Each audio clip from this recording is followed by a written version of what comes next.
bonjour. Bonjour Rav. Bonjour. Voilà, donc aujourd'hui, on va parler donc d'un problème qui est, on va dire, très épineux dans le Shalom Bayit. C'est le problème de l'argent. L'argent, la parnassa, comment on doit être. C'est un cours qui est dédié essentiellement pour les hommes. Comment cette relation de l'argent envers sa femme, comment on doit se conduire avec elle. Et le cours qui va suivre juste après, ce seront donc les femmes dépensières, puisqu'on va voir qu'il y a une importance de donner de l'argent à sa femme, mais il y a des femmes qui ont aussi la main très facile et qui dépensent tout ce qu'elles ont dans la main. Donc ce sera le cours qui ira justement par la suite sur les femmes dépensières. Mais là on va parler surtout maintenant de l'argent et des femmes, et on va voir donc comment doit être notre attitude, comment on doit se conduire, comment on doit être par rapport à sa femme. C'est pas une mince histoire, vous allez très vite le comprendre. Je vous ramène l'enseignement du Likutei Moharan de Rabbi Nachman, qui va nous dire la chose suivante. Il nous dit qui kar amamon chez la Adam, qui mi sherotse l'argor motna veliot mefarnes. Si quelqu'un maintenant veut ceindre ses reins, ça veut dire être quelqu'un de fort, liot mefarnes, d'être celui qui va pouvoir donner ce qu'il faut à sa femme pour nourrir sa famille. Liten parnassa la tluimbo, donc donner la parnassa, donner le gagne-pain donc à tous les gens qui sont suspendus à lui, donc ça veut dire à ses enfants, à son épouse. Ou tsarir sheye Ishraïl, il faut qu'il soit un homme vaillant, un homme fort. Velo yeh aefer shekorin roa mazal, et pas être ce qu'on appelle quelqu'un qui serait un malchanceux, quelqu'un qui réussit pas dans la vie, quelqu'un qui chaque fois qu'il touche quelque chose dans le domaine de la parnassa, il rate tout de suite. Shle mazal, quelqu'un qui est malchanceux. Pour réussir dans le domaine de la parnassa, il faut avoir ce qu'on appelle un minimum d'autorité, un minimum de gouverne, memshala. Qui kola parnassa nimshach mi malchut. Car comment on fait pour avoir de la parnassa?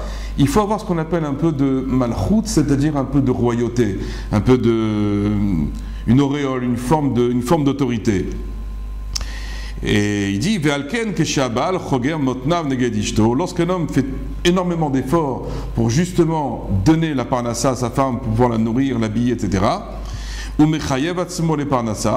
dit comme c'est marqué dans la Ketouba, parce que c'est une chose qu'on a tous signé, tous les hommes ont signé ça lorsqu'ils sont passés sous la choupa. Vana et flach, veokir, vezon, je vais te nourrir, je vais travailler, je m'engage à te chérir, à te nourrir, à t'habiller, à faire tout ce que je dois faire. Donc on voit qu'il y a une mitzvah qui incombe à l'homme de s'occuper de sa femme, qui est donnée essentiellement à l'homme et pas à la femme, puisque rappelez-vous dans la Ketouba, la femme n'a signé sur rien du tout. Qui est-ce qui a signé? C'est uniquement l'homme. Qui est-ce qui s'est engagé? C'est uniquement l'homme. La femme, rien. Alors, dans ces conditions-là, lorsqu'un homme va réaliser ce qui est marqué dans la Ketouba, donc de chérir sa femme, de l'habiller, de se travailler pour elle, etc., alors qu'est-ce qui va se passer? Notre nimlo ksat memshala, on lui donne un peu de force dans le ciel. Lui, il a fait un effort ici-bas, ben automatiquement, ça va générer que dans le ciel, il y a des choses qui vont se passer et qu'on va lui donner une forme d'autorité qui pourra faire en sorte qu'il pourra justement amener la parnassa dans sa maison. Donc, qu'est-ce qu'on apprend de ce texte, en d'autres termes? C'est que lorsqu'on veut avoir de la parnassa, on n'a pas le droit d'être un paresseux. On n'a pas le droit d'être désespéré, on n'a pas le droit d'être triste. Et surtout, on n'a pas le droit de se décharger de sa responsabilité. Cette responsabilité de la parnassa incombe uniquement et essentiellement l'homme. C'est une obligation qui est écrite dans la Ketouba. Nulle part dans la Ketouba, c'est marqué que la femme s'engage à aller travailler s'il y a un problème de parnassa dans la famille. Il faut bien comprendre cette chose-là. Ce problème de parnassa, c'est un problème qui est essentiellement masculin, qui est relatif uniquement au mari et en aucune manière à la femme. Que maintenant la femme veuille donner un coup de main pour pouvoir mieux s'en sortir dans le domaine de la parnassa, il n'y a aucun problème, il est matov. Mais en aucune manière, le mari ne pourra venir insister auprès de sa femme pour qu'elle aille travailler et compléter les besoins de la maison. Si elle le fait, c'est vraiment par plaisir et parce parce qu'elle veut aider son mari. Mais en aucune manière, d'après la loi, elle n'a en aucune manière chayevet, elle n'a pas l'obligation ni la responsabilité d'amener la parnassa à la maison. Donc il faut que ce soit clair dans la tête de tout le monde, surtout dans la tête des maris, qui comprennent bien qu'ils ont signé dans l'Aktuba, et cet engagement dans l'Aktuba, je vous engage à revoir le cours qu'on avait fait sur le secret dévoilé de l'Aktuba, où nous parlons en long et en large de cette notion de l'engagement du mari par rapport à la femme, et que l'engagement de la femme par rapport au mari n'a rien à voir, surtout à ce niveau-là.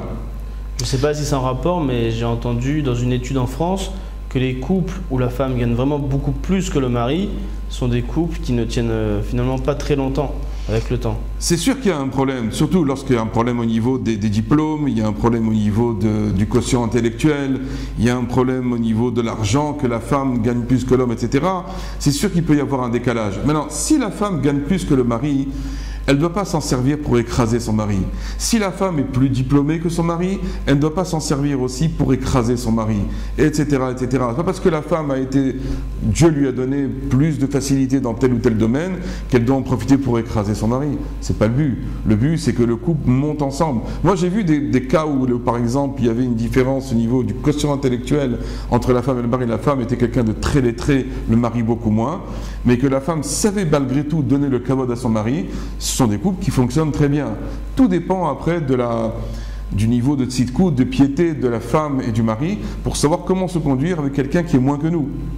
C'est ça, bon, ce sont d'autres notions qu'on reviendra. Donc ça veut dire en d'autres termes, il y a une interdiction en ce qui concerne le mari d'imposer la parnassa à sa femme. En aucune manière je peux venir la voir et la mêler à mes problèmes. Si par exemple j'ai des problèmes de parnassa maintenant, je n'ai pas le droit de l'inquiéter. J'ai pas le droit de venir lui dire, tu sais, j'arrive pas avant ce mois-ci de parnassa, on va avoir des problèmes, etc. C'est pas son problème. Et je vais dire pourquoi c'est pas son problème, parce qu'elle n'est pas capable de supporter et d'entendre les problèmes de parnassa. Kadosh Baruch Hu nous a fait avec des épaules qui sont quand même fortes. On arrive à tenir les problèmes, les soucis de parnassa, mais une femme n'arrive pas à tenir.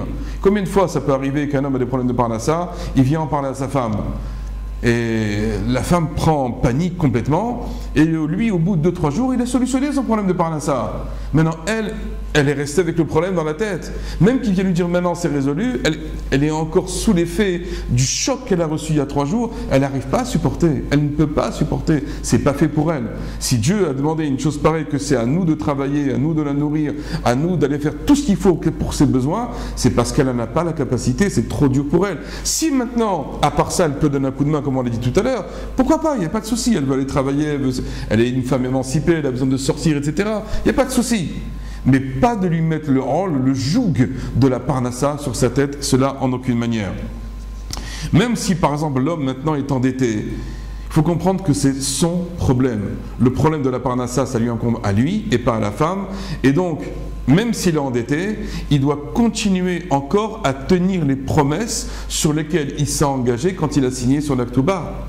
Il s'est engagé à la nourrir, à la chérir, à lui donner de la simra, à lui donner son devoir conjugal. C'est pas parce qu'il a des problèmes dans sa vie qu'il est devenu dispensé maintenant de faire tout ce à quoi il était justement engagé. Ça, c'est la première chose. Deuxièmement, il y a un autre enseignement qui est très important et qui va nous montrer justement comment l'homme doit... Comment en vérité la bracha de la parnassa, la réussite dans ce que l'on fait dans sa vie, comment tout vient de la femme. Rabbi Nachman nous ramène un texte du Zohar et il nous dit la chose suivante. Il dit Ki ikar hamamon shel ha'adam, l'essentiel de l'argent. Comment on fait pour avoir de l'argent dans sa vie, puisqu'on a tous ce problème, n'est-ce pas, Michael? On a tous ce problème. Non, ça va. Non, je sais que vous ça va, mais bon, en général, les gens qui nous regardent, je suis sûr que par Toyota, ils ont tous ce problème-là. Comment faire venir, même pour ceux qui gagnent énormément d'argent, rien ne se passe sans transpirer. Même qu'on gagne 1000 euros par mois, ou qu'on gagne 100 000 euros ou 1 million d'euros par mois, tout le monde doit transpirer pour faire rentrer cet argent-là dans la caisse. C'est quelque chose qui est obligatoire. Maintenant, la bracha, la réussite, comment on fait pour l'avoir? Le Zohar nous dit la chose suivante. Qui karamamon chez la Adam, car l'essentiel de l'argent d'un homme, balo aliede bat zugo, ça vient par la bracha de sa femme. Si la femme veut qu'on ait la bracha, si la femme, on va le voir tout de suite, elle est mise en disposition pour que la bracha vienne, la bracha va venir. Mais tout, c'est par le mérite de la femme. Ainsi nous dit le Zohar. Pourquoi? Qui a liédé or nafsha misé balo amamon. Lorsque son âme, lorsque l'âme de la femme se met à briller, alors misé balo amamon, alors la parnassa elle vient. Vous entendez ce que dit le Zohar? Il suffit que l'âme de la femme se mette à briller pour que la parnassa arrive. Donc qu'est-ce que ça veut dire en d'autres termes? Bien c'est facile, lorsque la femme est heureuse, lorsque la femme est joyeuse, c'est-à-dire qu'on a réussi donc à donner de la simcha à sa femme, eh bien à partir de ce moment-là où la femme elle ressent ce bonheur dans sa vie, son âme commence à briller. Quand son âme commence à briller, eh bien automatiquement ça donne de la bracha chez l'homme et la parnassa vient d'une manière très facile chez l'individu. Mais quand c'est le contraire, quand on n'a pas réussi à donner de la simcha, de la joie à sa femme, on n'a pas réussi à illuminer sa vie, bien son âme s'éteint. Et quand l'âme s'éteint, il n'y a plus de lumière, cette lumière qui devait me donner la bracha pour que je réussisse dans ma parnassa n'existe plus. Et donc l'homme va venir maintenant et va se plaindre, il dit je comprends pas, je fais tout ce que je peux et il n'y a pas de bracha dans ma parnassa, ça marche pas, ça colle pas, il n'y a pas de clients, ou les clients fuient, avant j'en avais plein, ils ont disparu, etc. Personne n'arrive à faire la relation entre le bonheur de sa femme et sa parnassa. Or ce que vient nous mettre le Zohar ici, entre guillemets, vient nous faire comprendre la chose suivante. Tu veux réussir dans ta vie professionnelle, la première chose que tu dois faire avant de commencer à trouver l'argent, c'est d'abord de donner de la joie à ta femme. C'est d'abord de l'honorer. Après, tu pourras commencer à espérer avoir de la bracha dans ta parnassa. Mais c'est pas évident de l'honorer quand au départ il a des problèmes d'argent, parce que c'est vrai que l'argent ne rend pas heureux, mais il y contribue quand même. Alors je vais vous donner un exemple. Un homme qui n'a pas d'argent, qui peut pas faire sortir sa femme au restaurant, qui peut pas lui acheter des petits cadeaux. Alors c'est sûr avec un beau sourire, mais il y a un moment où il faut quand même de l'argent. Alors je vais vous donner un exemple qui est très fort. Vous savez que Rabbi Akiba, avant d'être Rabbi Akiba, il s'appelait Akiba. C'était un berger. Et il s'est marié avec la fille de Bill Gates, qui s'appelait Kalba Savoie. C'était un milliardaire. Et lorsque Kalba Savoie donc appris que sa fille était prête à se marier avec un berger, qu'est-ce qu'il a fait? Il a déshérité sa fille. Et sa fille, Rachel, qui avait très bien compris les possibilités immenses de son futur mari, a été prêt à vivre une vie de misère. Et ils sont allés vivre dans une cabane. Et dans cette cabane, il n'y avait que de la paille. Et qu'est-ce qui s'est passé? Lorsque chaque fois, le matin, elle se réveillait, Rachel, elle avait des brins de paille dans ses cheveux. Et qu'est-ce que faisait Akiba? Tous les matins, il lui enlevait la paille de ses cheveux, et il lui disait un jour, je t'achèterai une Yerushalayim de Da'ava. Je t'achèterai un bijou, un diamant qui s'appelle une Jérusalem d'or. C'était une forme de diadème qu'on mettait sur les femmes, c'était marqué Yerushalayim comme ça, Yerushalayim d'or, la Jérusalem of Gold. Et il lui disait, dès que je pourrai, je t'achèterai ce diamant. Jamais il s'est engagé, il lui a dit que je vais t'acheter maintenant, il n'a pas l'argent, il vivait dans une cabane, c'était tous les deux des pauvres. Mais il lui a dit, dès que je pourrai, je t'achèterai cette Jérusalem d'or. C'est ça ce que la femme veut entendre. Même si maintenant j'ai pas les moyens de lui payer un restaurant, j'ai pas le moyen de lui payer un diamant, mais elle veut entendre que tout le désir, tout le pouvoir, toute la volonté de son mari, c'est de lui faire plaisir. Que maintenant ils peuvent pas, que maintenant il n'a pas les moyens, il n'a pas encore la bracha, etc. C'est une autre histoire. Mais de savoir, d'être rassuré quant aux sentiments de son mari, que s'il avait maintenant, c'est Vadaï qu'il aurait acheté maintenant un merveilleux bijou, un bijou de chez Chopin ou de chez Chanel. Il aurait couru pour le faire. À partir du moment où elle est rassurée, elle entend cette phrase-là de la part de son mari, ça suffit pour elle pour avoir le plaisir. Combien de fois on a vu des tzadikim dans toute l'histoire juive qui vivaient dans une misère noire, et pourtant leur femme, elle était comblée parce qu'elles étaient rassurées par les sentiments de leur mari. Pourtant ils n'avaient rien, mais ils avaient la volonté d'acheter, mais ils n'avaient pas. Mais quand elle est rassurée justement sur ces sentiments-là, tout roule très très facilement après. Donc on voit que lorsque la neshama donc elle est claire, lorsque l'âme de la femme elle est claire, automatiquement ça donne la parnassa. Et malheureusement il y a des maris qui se trompent et qui pensent que lorsque leur femme commence à dépenser, même j'ai dit tout à l'heure il va y avoir juste un cours après pour les femmes dépensières, donc ne prenez pas tout au mot ce que j'ai dit maintenant, c'est uniquement pour les hommes, il y aura le côté pour la femme, et elles vont prendre leur... on va donner aussi on va leur expliquer les choses aussi comme il faut. En tout cas, quoi qu'il en soit pour un mari, c'est une très grave erreur de reprocher les dépenses de sa femme. C'est une très grave erreur parce que lorsque la femme se sent brimée, elle ne peut même pas aller faire un petit restaurant, elle ne peut pas s'acheter un petit objet, un petit vêtement, etc. Je ne parle pas de grosses sommes qui peuvent mettre en danger maintenant l'équilibre financier du foyer. Je ne parle pas de ça. Je parle des petites sommes, des petites choses. Chacun des petites sommes selon naturellement ses revenus. Selon qu'on gagne 1000 euros ou qu'on gagne 50 000 euros par mois, naturellement, ce n'est pas les mêmes petites sommes.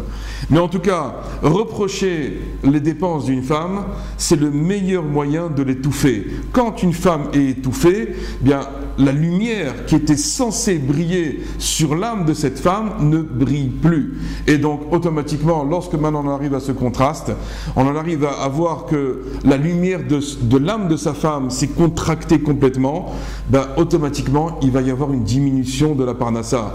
Puisque comme nous l'a dit le Zohar ici, qui karamamon chez la adam balo alide batzugo, comment vient la parnassa? Ça vient par le biais de sa femme.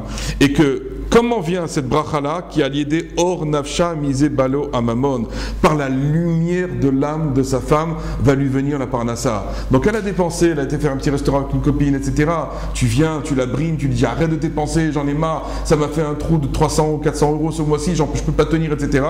Il faut savoir que cette femme-là va se sentir brimée, elle ne va plus briller et il n'y aura plus de bracha dans la parnassa. Chaque mari qui m'entend maintenant doit être conscient de cette chose-là. Si on s'amuse à brimer sa femme, à lui faire les comptes, à voir les choses qui ne vont pas dans le compte en banque, parce qu'elle a pris un petit peu ici, un petit peu là, etc., il peut être sur cet homme-là qui va perdre toute sa parnassa. Ou en tout cas, toute la bracha qu'il avait, il va avoir les clients qui vont partir, les fournisseurs qui vont se débiner, il va avoir des problèmes avec les banques, de tout, il ne va pas faire la relation entre les deux. Or, le Zohar, il est clair, la relation, elle est immédiate entre les deux. Ensuite, ça peut aussi générer ce qu'on appelle des disputes au sujet des dépenses de la femme. Lorsque je me dispute avec ma femme parce qu'elle a dépensé telle ou telle chose, comprendre aussi que cette dispute-là va entraîner qu'il n'y a plus de lumière, donc encore une fois, on va tout perdre. Ça veut dire en d'autres termes, qu'est-ce qu'on demande à un homme? On lui demande de ne pas être un avare, pas être un mesquin. Il ne faut pas commencer à faire les comptes et compter les 2 francs et les 3 6 sous, etc. Ce sont des choses qui vont rendre la vie amère. Et il faut avoir justement la émouna, que ce que nous disent les Chachamim, il y a une Gemara dans Baba Metzia qui nous dit la chose suivante: O kiru l'inshaychu, respectez, honorez vos femmes, qui écrit des titres ateru, car c'est comme ça que vous allez vous enrichir. Plus je donne du kavod à la femme, et c'est quoi le kavod à la femme? C'est de pouvoir l'habiller, de pouvoir lui payer des bijoux, de pouvoir la sortir, de pouvoir l'emmener au restaurant, de pouvoir lui faire plaisir. C'est comme ça qu'on honore sa femme. Quand on honore sa femme, nous dit la Gemara ici dans Baba Metzia, qui écrit des titres atéro, c'est comme ça que vous allez vous enrichir. Le contraire exactement de ce que j'aurais pu croire. Comme maintenant, elle me prend la carte bleue, sans exagération, parce que, encore une fois, on va passer au cours suivant juste après, attention. Mais quand elle prend un petit peu la carte bleue pour sortir un petit peu, etc., et que ça lui donne de la lumière dans sa vie, si je veux la respecter, donc réussir, ben, c'est le seul moyen de m'enrichir, c'est de la laisser faire ses dépenses, ses petites dépenses. C'est pas ça qui va me mettre en danger. Ce qui va me mettre en danger, ce sont les mauvais investissements que je vais faire, les mauvaises dépenses que je vais faire. Mais les petites dépenses d'une femme, en général, à part si c'est exagéré, ça ne met jamais en danger l'équilibre financier du foyer. Donc ça, c'est très important à comprendre et à entériner comme ou bien sujet. On peut soi-même se priver pour lui permettre de... Absolument. Parce qu'en vérité, comme nous, par exemple, on a une dépense à faire pour nos besoins personnels, par exemple, notre téléphone portable, il s'est cassé, là, du coup, on voit plus les investissements, là, je sais pas moi, le nouveau téléphone qui est sorti, le dernier cri, etc., qui vaut 800 euros, 900 euros. Là, quand c'est pour nous, du coup, on arrive facilement à les sortir. Tu comprends, c'est pour moi, j'en ai besoin, etc., etc. Mais quand c'est pour elle, on dit non, ça suffit, elle n'a pas besoin, pourquoi elle dépense? Pourquoi pour toi, pour tes besoins à toi, tu te justifies très facilement et tu dépenses la chose, tu as un voyage à faire, etc. Du coup, il n'y a pas une nouvelle voiture à acheter, il n'y a aucun problème. Mais quand c'est pour elle, là, on trouve toutes les raisons possibles et inimaginables de dire non, c'est trop dur, pourquoi elle dépense, etc. Tu ne comprends pas que quand tu dépenses pour elle, tu vas t'enrichir. C'est ça ce que nous dit les Zohar. Quand tu dépenses pour elle, quand c'est elle qui dépense, ne t'inquiète pas, elle va avoir de la lumière dans sa vie, cette lumière va t'illuminer à toi aussi. C'est ça la grande force de cette histoire-là. Donc ça veut dire que lorsqu'il maintenant un homme, malgré tout, il doit développer cette émouna, que celui qui honore sa femme s'enrichit. Et c'est quoi honorer sa femme? C'est faire en sorte qu'elle se paie ce qu'elle a besoin. Lui donner son argent de poche, lui payer de temps en temps un petit bijou, la sortir, etc. C'est ça honorer sa femme. Quand elle est comme ça, une femme, elle est bien. Naturellement aussi, il faut bien lui parler, mais ça on n'en a pas dans les cours précédents. Mais quand notre femme est bien, c'est nous le premier bénéficiaire. C'est nous qui allons gagner dans l'histoire, c'est pas elle. Elle a dépensé 100 ou 200 ou 300 euros, peu importe combien elle a dépensé, mais c'est moi qui va gagner 4 fois plus avec cette histoire-là. Donc c'est un investissement que je fais. C'est sûr que ça fait plaisir de rentrer à la maison, de voir une femme souriante. Ça donne de la force pour... Ça donne de la force et puis ça nous fait réussir dans notre vie. Ça nous fait réussir dans notre vie. Qu'on ne s'étonne pas après qu'on n'a pas de bracha dans la parnassa. Combien de fois j'entends des gens qui me disent ça ne marche pas, ça ne colle pas, je ne sais pas ce qui se passe, il n'y a plus de clients, la saison a été mauvaise. Mais il faut faire la relation. Le Zohar nous dit fais la relation c'est avec ta femme. Ça paraît fou, hein? Et pourtant, c'est le Zohar dans Tazria qui nous dit ça directement. Rabbi Shimon Bar Yochai. Donc ça veut dire que la seule solution qui nous reste, si par exemple on sent qu'on a des problèmes de parnassa et qu'on n'arrive pas à satisfaire sa femme comme il faut agir d'abord pour sa parnassa, il faut donner un bon coup dans le travail, ça c'est un. Deuxièmement, il faut implorer Hachem pour que les portes s'ouvrent. Troisièmement, il faut faire tchouva. Et surtout, il ne faut pas attendre qu'elle nous comprenne. Ce n'est pas son rôle que la femme doit comprendre son mari. Ça ne lui incombe pas du tout. Elle, c'est une chose. Tu as signé pour avoir cette femme-là, tu dois maintenant respecter tes engagements envers elle. Point. C'est pas que maintenant elle nous comprenne, c'est une sadéquette. Mais elle n'est pas obligée. C'est ça ce qu'on est en train de dire maintenant ici. Maintenant, on voit aussi dans Bereshit, lorsque Adam et Chava ont fait la faute. On voit que, qu'est-ce qui est marqué juste après qu'ils ont fait la faute? Akadosh Baruch Hu, il a maudit Adam. Qu'est-ce qu'il lui a dit? Beziat apecha tochal lechem. À la sueur de ton front, tu vas manger ton pain. Donc là, qu'est-ce qu'on voit? Que la responsabilité de la parnassa a été donnée à l'homme. Mais à cause de la femme. Peut-être, mais on voit que la femme, elle a été maudite dans d'autres choses.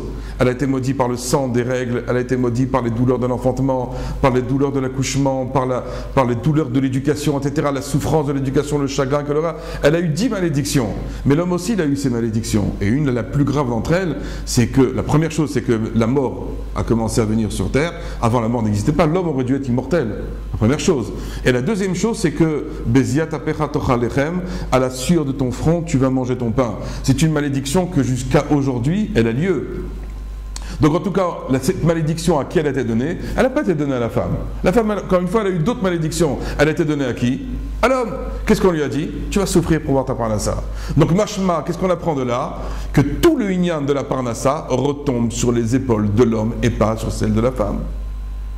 Je ne peux pas faire plus grande preuve que ça pour expliquer à tous nos téléspectateurs justement ce inyan, comment est-ce qu'il fonctionne. Maintenant, on ne doit jamais donner l'impression qu'on ne peut pas subvenir aux besoins de sa famille. Même si effectivement on passe des fois des troubles financiers, des problèmes, on ne sait plus où on en est, ça ne marche pas, etc. Il ne faut jamais, jamais, jamais le faire sentir à sa femme et ses enfants. C'est quelque chose qui doit être très clair dans notre tête. Ils n'ont pas, par exemple, le Shevet Moussar, il dit que jamais on ne doit faire parler de ses problèmes financiers aux gens de sa famille, aux enfants par exemple. Ils ne peuvent pas nous aider. Ou à côté des enfants. Comment? Ou à côté des enfants. Ou à côté des enfants, qu'ils entendent des problèmes qu'on a. Pas, ou un coup de fil, par exemple, on reçoit des coups de fil à la maison, et la banque qui appelle, et les enfants qui sont à côté, ils disent papa, qu'est-ce qui se passe? Ils ne peuvent rien faire pour nous. Nos enfants ne peuvent rien faire pour nous. Notre femme, à part si elle a des capacités exceptionnelles, elle ne peut rien faire pour nous, elle n'a pas les capacités, elle ne supporte pas. Elle ne supporte pas ce genre de problème. Donc ça ne sert à rien d'en parler avec eux. Quand on a des problèmes de parnassa, il faut en parler avec quelqu'un qui peut nous aider. Qui? D'abord Dieu. Et demander à Dieu qu'il nous fasse rencontrer les bonnes personnes. En fait, dans la vie, tout est une question de shidour. Est-ce qu'on a rencontré les bonnes personnes au bon moment ou pas? Si j'ai rencontré les bonnes personnes, la parnassa peut aller très vite aussi. Si je ne rencontre pas les bonnes personnes, ça peut prendre du temps. Tout pourra prendre du temps. Mais en tout cas, il y a une souffrance. Cette souffrance-là, il ne faut pas la faire partager aux gens de sa maison. C'est aussi un point extrêmement essentiel. Maintenant, c'est sûr que le mari n'a qu'une fonction, c'est d'encourager, de soutenir, et en aucune manière le contraire. C'est pas à la femme d'encourager, de soutenir son mari. Si elle le fait, encore une fois, c'est une sadika, c'est une sainte. Mais si elle ne le fait pas, le mari ne doit pas être en position attentiste par rapport à sa femme. Elle ne comprend pas, elle ne me soutient pas, elle ne m'encourage pas. Elle n'est pas là pour ça. C'est pas son rôle, c'est pas son but. Elle n'a pas été construite pour ça. C'est à toi l'homme, d'encourager, d'entretenir et de soutenir, et en aucune manière le contraire. Et d'ailleurs, je vais vous dire une Gemara. La Gemara nous dit la chose suivante dans Cholin. Elle nous dit Leolam yochal adam veishto pachot mima sheyeshlo. Tout le temps, un homme devra manger et boire avec moins que ce qu'il a, c'est-à-dire en dessous de ses possibilités. Veyalbish veitkase bema sheyeshlo, et il devra s'habiller et se vêtir avec ce qu'il a. C'est-à-dire, maximum, il a un costume, il peut mettre 200 €, il met 200 € le costume, il ne doit pas dépasser cette somme-là. Par contre, par contre, il devra honorer sa femme et ses enfants avec plus que ce qu'il a. Pourquoi? Parce que ils dépendent de lui. Et lui dépend dans celui qui n'eut qu'à dire pour que le monde fût. Ça veut dire que c'est la seule mitzvah de la Torah pour laquelle on voit qu'on a le droit de réaliser une mitzvah en vivant au-dessus de ses moyens. Nulle part dans la Torah on vous dira que tu dois acheter des tefilines au-dessus de tes moyens. Nulle part on verra dans la Torah que tu devras acheter un étrog au-dessus de tes moyens. Maximum un tiers de plus que la valeur marchande. Maximum. Mais là qu'est-ce qu'on nous dit? Tu as le droit de vivre au-dessus de tes moyens pour honorer ta femme. S'endetter? Même s'endetter. C'est une chose qui n'existe nulle part ailleurs. C'est quelque chose qui est incroyable. C'est la seule mitzvah de la Torah dans laquelle Dieu nous dit « Tu as le droit de t'endetter pour honorer ta femme ». Pourquoi? Le Zohar nous l'a dit tout à l'heure. Parce que lorsque tu vas faire en sorte maintenant de tout faire pour honorer ta femme, mais tu vas t'enrichir. Tu as dépensé une somme qui t'a fait mal pour lui acheter un parfum, pour lui acheter un cadeau pour les fêtes, pour lui acheter un vêtement, ça t'a fait mal, tu t'es même endetté un petit peu, pas naturellement des trop grosses sommes non plus, mais tu t'es endetté un petit peu, tu as dû même prendre un petit prêt pour lui acheter un vêtement à ta femme.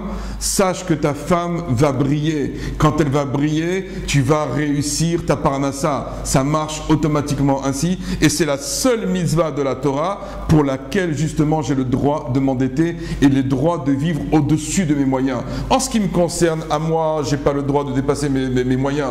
En ce qui concerne à elle et les enfants, je dois tout faire pour eux. Donc ça veut dire que le rôle de soutien, le rôle d'encouragement incombe essentiellement à l'homme et pas à la femme.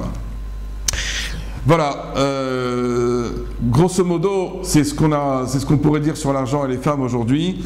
Il y a beaucoup de choses qu'on pourrait encore dire. Peut-être un dernier élément, c'est que l'homme, par exemple, a l'obligation d'acheter des diamants et des bijoux à sa femme. Maintenant, encore une fois, chacun selon ses moyens.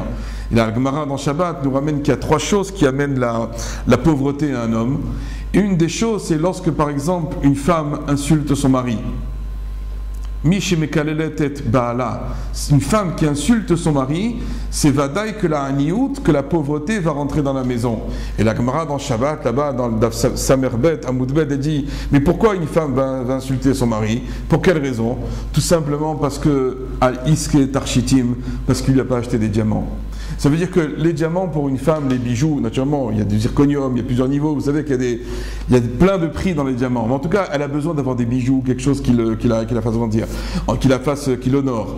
Et donc, si la femme ne reçoit pas ce qu'elle a, elle est tellement peinée de cette chose-là, qu'elle peut en arriver à insulter son mari. Et quand elle insulte son mari, c'est la niout, c'est la pauvreté qui rentre dans la maison. Donc, c'est pas quelque chose c'est quelque chose qui est... Elle en a besoin pour son effet. Elle en a besoin pour son âme. C'est un investissement, mais pour elle, c'est quelque chose qui n'est pas un luxe, c'est quelque chose qui la fait briller. Pourquoi nous, quand on voit un diamant, par exemple, nous, on voit uniquement la valeur marchande. On voit ça vaut 10 000 €, ça vaut 5 000 €, c'est 1 carat, 2 carats, 3 carats. On raisonne d'une manière extrêmement mathématique dans notre tête. Elle, quand elle voit un diamant, presque elle va s'évanouir. Vous n'avez pas remarqué, quand on offre un diamant à une femme, elle est là, presque, elle va tomber dans les pommes. Donc, qu'est-ce que ça veut dire? Ça veut dire que son nefesh en a besoin. Et lorsqu'on refuse quelque chose au nefesh, à l'âme de la femme, bah, en fin de compte, c'est nous qui allons le payer, parce qu'elle va s'énerver, elle va nous dire des mots qui vont dépasser ses pensées, et quand une femme est ainsi, elle brille plus. Quand elle brille plus, bah, il n'y a plus de bracha dans la parnassa. Et c'est ça, justement, c'est ce qui veut venir la haniout. En tout cas, quoi qu'il en soit, donc, je pense qu'on a développé grosso modo un peu le sujet. On va passer maintenant tout de suite au cours suivant, quand les femmes sont des dépensières, et on va voir comment il faut réagir par rapport à tout ça. À très bientôt. Merci Rav.